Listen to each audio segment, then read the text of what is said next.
আজকে একটা টোটাল কেকের ডেকোরেশন ভিডিও আপনাদের সাথে শেয়ার করব। সেই সাথে আমি বলে দেব যে এটা কিভাবে সেফলি ডেলিভারি করা যায়। হ্যালো এভরিওয়ান, আসসালামু আলাইকুম। কেমন আছেন সবাই? আশা করি সবাই অনেক ভালো আছে। অন্যান্য সাধারণ কেকগুলো ডেলিভারি করা সহজ হলেও এই ধরনের টোটাল কেকগুলো ডেলিভারি করা কিন্তু খুবই প্যারাদায়ক। যেহেতু কেকগুলো অনেক বেশি হাইট থাকে, সেহেতু কেকগুলো ডেলিভারির সময় পড়ে যাওয়ার একটা সম্ভাবনা থাকে।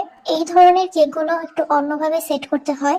আপনারা যখন উপরের টায়ারটা বসাবেন তখন এই নিচের টায়ারটাতে পাইপ বসিয়ে নেবেন, যাতে উপরের টায়ারটার ভারের কারণে নিচের কেকটার মধ্যে কোনো রকম সমস্যা না হয়, ডেবে না যায়, এটা খেয়াল রাখবেন। আমি কিভাবে করেছি সেটা ভিডিওতে দেখলে বুঝতে পারবেন, পুরোটা আমি বলছি না কিভাবে কি করেছি। তাছাড়া হাইট কেক বক্স গুলোর কিন্তু কোনো ধরনের ব্যাগ থাকে না, অনেকে টেনশনে পড়ে যান কিভাবে সেটা ধরে নিয়ে যাবে হাইট বক্স গুলো। সেখানে আপনারা একটা কাজ করতে পারেন, দোকানে যে মিষ্টির প্যাকেট বাঁধার জন্য যে দড়িগুলো পাওয়া যায় সেগুলো আপনারা 12-13 টাকা দিয়ে বা 20 টাকা দিয়ে কিনে আনতে পারেন। সেখানে কিন্তু ভালো অ্যামাউন্টে আপনাকে দড়ি দেবে। ওই দড়ি দিয়ে 4 কোণা করে বেঁধে কিন্তু আপনারা কেকটাকে ধরে নিয়ে যেতে পারবেন।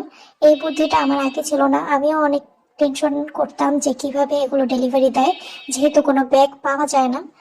তো আমি এই এই পদ্ধতিটা অবলম্বন করি, আপনারা কিন্তু ট্রাই করে দেখতে পারেন। অনেকটাই সেফলি ডেলিভারি দেওয়া যায়। আগে ভয় পেতাম ডেলিভারি দিতে যে কিভাবে ধরে নিয়ে যাবে, তো এখন আর সে সমস্যাটা হয় না। অনায়াসে কিন্তু বড় বড় কেকগুলো ডেলিভারি দেওয়া যায়, কোনো ধরনের ব্যাগ লাগে না। এছাড়া এতে কিন্তু আপনার খরচটাও অনেকাংশে কমে যায়।